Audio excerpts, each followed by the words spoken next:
रामराम मंडळी, रीडर्स बॅचमध्ये स्वागत. जाणून घेऊया महाराष्ट्र दिन आणि आंतरराष्ट्रीय कामगार दिन एकाच दिवशी साजरा होण्याचा ऐतिहासिक योगायोग. महाराष्ट्र दिन आणि आंतरराष्ट्रीय कामगार दिन 1 मे रोजी साजरा होत असतो.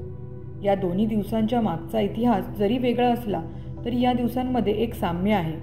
अन्यायाच्या विरोधात प्रतिकार करण्याचं, हक्कासाठी संघर्ष उभारण्याचं आणि प्रसंगी बलिदानाची पर्वा न करता इतिहास रचण्याचं.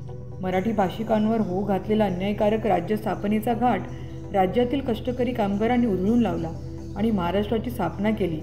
यासाठी आपल्या 106 हुतात्म्यांनी प्राण अर्पण केले. यात आघाडीवर होता तो मुंबईचा गिरणी कामगार. आपल्या विरोधात होणाऱ्या हक्कांची जाणीव झालेल्या या संघटित कामगारांनी महाराष्ट्र स्थापनेच्या लढ्यात निर्णायक भूमिका बजावली. या कामगारांनी केलेल्या लढ्याच्या नेतृत्वाची मूळची प्रेरणा जागतिक कामगार चळवळीतून मिळालेली होती. त्यामुळे या दोन्ही लढ्यांचा गौरवशाली इतिहास समजून घेणं महत्त्वाचं ठरतं. आंतरराष्ट्रीय कामगार 19व्या शतकाच्या उत्तरार्धात जगभरातील कामगार चांगल्या कामाची परिस्थिती आणि अधिकारांसाठी एकत्र येऊ लागले होते. 1 मे 1886 रोजी अमेरिकेच्या शिकागोतील कामगार 8 तासांच्या कामाच्या मागणीसाठी रस्त्यावर उतरले. हेमार्केट स्क्वेअरमध्ये श्रमिक रॅलीदरम्यान शांततापूर्ण निदर्शन सुरू असताना बॉम्बचा स्फोट झाला. त्यामुळे त्याला हिंसक वळण मिळालं. परिणामी पोलीस अधिकारी आणि आंदोलक दोघेही जखमी झाले, तर काही जणांना फाशीची शिक्षा सुनावण्यात आली.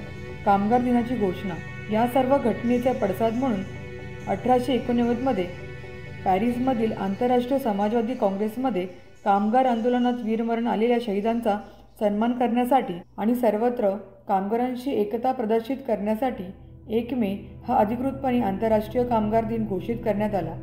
तेव्हापासून 1 मे हा दिवस कामगार चळवळीतील यश साजरे करण्याचा आणि कामगारांच्या हक्कांचं समर्थन करणारा दिवस म्हणून ओळखला जातो. आता वळूया आपल्या भारतातील इतिहासात. भारतीय स्वातंत्र्यानंतर भाषावर प्रांतरचना. 15 ऑगस्ट 1947 रोजी भारताला स्वातंत्र्य मिळाल्यानंतर भाषेच्या आधारावर राज्याची स्थापना करण्याचा निर्णय झाला. त्यावेळी मुंबई प्रांतात गुजराती आणि मराठी भाषा बोलणारे लोक राहत होते.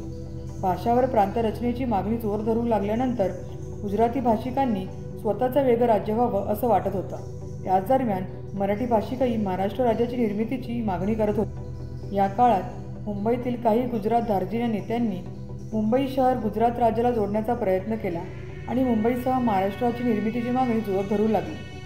त्यावेळी मराठी भाषा बोलणारे लोक गुजरातमधील डांग आणि उंबरगाव भागातही होते. तसेच ते कर्नाटकाच्या सीमेवरही होते. त्यामुळे बेळगाव, कारवार, निपाणी, बिदर, भालकी आणि गोव्यासह संयुक्त महाराष्ट्र झाला पाहिजे या मागणीने उचल खाल्ली आणि संयुक्त महाराष्ट्राचा एक मोठा लढा उभा राहिला. मुंबई महाराष्ट्रात सामील करण्यात झालेला विरोध. गुजरात धार्जिण्या नेत्यांनी केंद्रात ताकद लावल्यानंतर राज्य पुनर्रचना आयोगाने महाराष्ट्राला मुंबई देण्यास नकार दिला होता. याला मराठी माणसानं प्रखर विरोध करायला सुरुवात केली. या निर्णयाचा सर्व स्तरातून जोरदार विरोध सुरू झाला.